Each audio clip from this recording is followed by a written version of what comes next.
Assalamualaikum warahmatullahi wabarakatuh. Wilujeng enjing murang kalih kelas genep anu soleh sareng solehah. Patepang deui sareng Ibu Ros dina pangajaran basa Sunda kelas genep semester kahiji. Pangajaran kahiji nyaeta temana nyalametkeun makhluk papada ciptaan Allah. Hartosna menyelamatkan makhluk sesama ciptaan Tuhan. Dina pangajaran kahiji ieu kagiatan pangajaran nyaeta maca jero hate atau membaca dalam hati. Urang teh kudu akur jeung papada makhluk sabab papada ciptaan Allah. Geura urang baca ieu di handap. Nah, Ibu akan gabung dengan bahasa Indonesia karena tidak semua kelas 6 itu paham bahasa Sunda secara menyeluruh ya. Bacaanana judulna penyu hejo atau penyu hijau. Penyu teh nyaeta kuya laut. Nurutkeun para ilmuwan, penyu teh geus aya ti akhir zaman juro. 145 nepi 208 juta tahun kaliwat. Rek saumur jeung dinosaurus. Sanajan salilana aya di jero cai, sakali waktu mumbul ngarenghap. Penyu napasna ku paru-paru. Penyu ngalalana ka cida jauhna. Tempat nu jauhna 3.000 kilometer bisa disorang salila 58 nepikeun 73 poe. Atau dalam bahasa Indonesia seperti ini, penyu yaitu kura-kura laut. Menurut para ilmuwan, penyu itu sudah ada di akhir zaman Jura 145 sampai 208 juta tahun yang lalu. Hampir seumur dengan dinosaurus. Walaupun selamanya berada di dalam air, sekali waktu muncul mengambil nafas ke permukaan laut.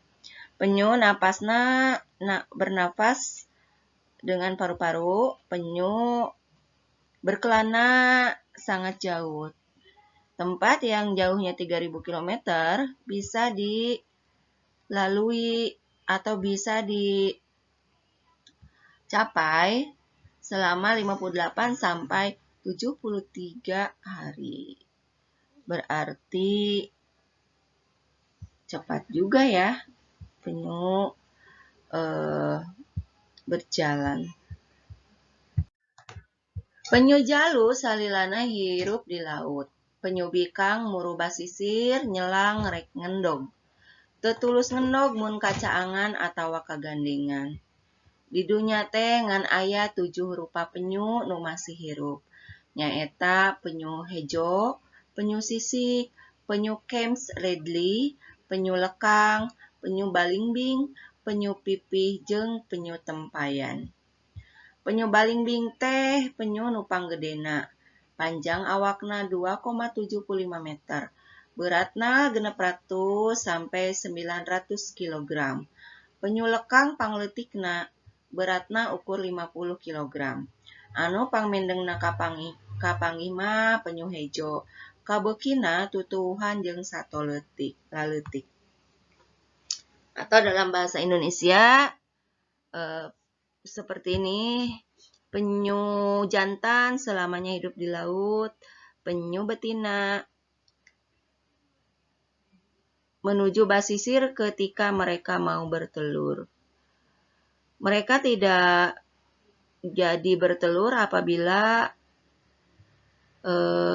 terlalu terang atau terlalu berisik ya. Di dunia ini hanya terdapat 7 macam penyu yang masih hidup, yaitu penyu hijau, penyu sisik, penyu Kemps ridley, penyu lekang, penyu belimbing, penyu pipi jeung penyu tempayan. Penyu belimbing penyu yang paling besar. Panjang badannya mencapai 2,75 meter, beratnya 600 sampai 900 kg. Penyu lekang paling kecil, beratnya mencapai 50 kg. Yang paling sering terlihat yaitu penyu hijau. Kesukaannya yaitu tumbuhan dengan hewan-hewan yang kecil. Penyu beuki lila beuki ngurangan. Malah kiwari teh geus meh tumpur. Eta teh lantaran mindeng kaganggu jeung habitatna rusak. Upamana anak penyu kajaring ku pamayang atawa nelayan atawa dialah terus diawetkeun, dijual keur kenang-kenangan. Di basisir Pakidulan Jawa Barat sok aya keneh nu ngalat endog penyu keur jualeun atawa keur konsumsi. Dina sakali ngendog aya 150 na. Tapi kusabab mindeng dicokotan lila-lila mah beak. Keur pelestarian penyu hejo khususna sangkan penyu teu tumpur di sababaraha tempat di basisir Laut Kidul, di Batu Karas, di Pangandaran, di Pangumbahan, di Cikepuh, kitu deui di Parigi geus diadegeun kelompok penangkaran biota laut atawa KPBL. Eta kelompok teh ti tahun 1883 geus ngamimitian programna di wilayahna. Kagiatan para anggotana ngumpulkeun endog penyu mapai-mapai basisir ti mimiti Batu Hiu nepi ka Bojong Salaut saban tabu 11 peuting. Ibu artikan dalam bahasa Indonesia, penyu semakin lama semakin berkurang, malahan sekarang sudah hampir punah. Itu karena sering diganggu habitatnya sehingga rusak. Misalnya anak penyu kejaring oleh nelayan atau sengaja diambil, diawetkan, dijual untuk kenang-kenangan. Di pesisir kidul atau di pesisir selatan Jawa Barat masih ada yang mengambil telur penyu untuk dijual atau dikonsumsi. Sekali bertelur 150 butir ya, tapi karena sering diambil lama-lama habis. Untuk pelestarian penyu hijau khususnya supaya penyu tidak punah di beberapa tempat di pesisir selatan, pesisir Laut Selatan, di Batu Karas, Pangandaran, Pangumbahan, Cikepuh, begitu juga di Parigi sudah diadakan kelompok penangkaran biota laut atau KPBL. Kelompok itu berdiri tahun 1983, sudah memulai programnya di wilayahnya. Kegiatan para anggotanya yaitu mengumpulkan telur penyu, menyisir pesisir dari Batu Hiu nepi sampai ke Bojong Salaut setiap jam 11 malam. Nah, tadi sudah kita baca bersama teks yang berjudul Penyu Hejo. Kalian juga belajar untuk membaca bahasa Sunda ya. Karena membaca bahasa Sunda agak sedikit berbeda dengan bahasa Indonesia. Pelan-pelan saja belajar membacanya. Yang penting kalian terbiasa dan banyak latihan. Tugas untuk bahasa Sunda yaitu ngajawab pertanyaan atau menjawab pertanyaan. Sanggeus maca wacana penyu hejo, jawab pertanyaan ieu di handap. Setelah membaca wacana penyu hijau, silakan kalian jawab pertanyaan di bawah ini. Yang pertama, rek naon penyu mucunghul kaluhureun beungeut cai. Untuk apa penyu mumbul atau muncul ke permukaan air? Nomor 2, naon nu nyababkeun penyu teh teu tulus ngendogna di basisir? Apa penyebab penyu tidak jadi bertelur di pesisir? Nomor 3, kumaha sikap hidup mun hiji waktu ningali anak penyu kajaring ku nelayan? Bagaimana sikap kalian apabila satu waktu melihat anak penyu terjaring oleh nelayan? Nomor 4, salian ti penyu naon deui sato nu geus langka diurang? Selain dari penyu, apalagi binatang yang sudah langka di daerah kita? Nomor 5, kumaha tarekahna sangkan sasatoan nu ditataan ku hidup teu tumpur? Bagaimana caranya supaya binatang yang kalian sebutkan di nomor 4 tadi tidak punah? Nomor genep, kumaha pamanggi hidup mun nempo aya nu miara penyu nu dilindungi teh ya? Bagaimana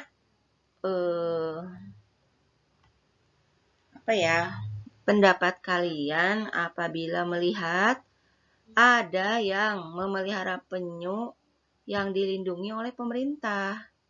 Sedangkan kita sendiri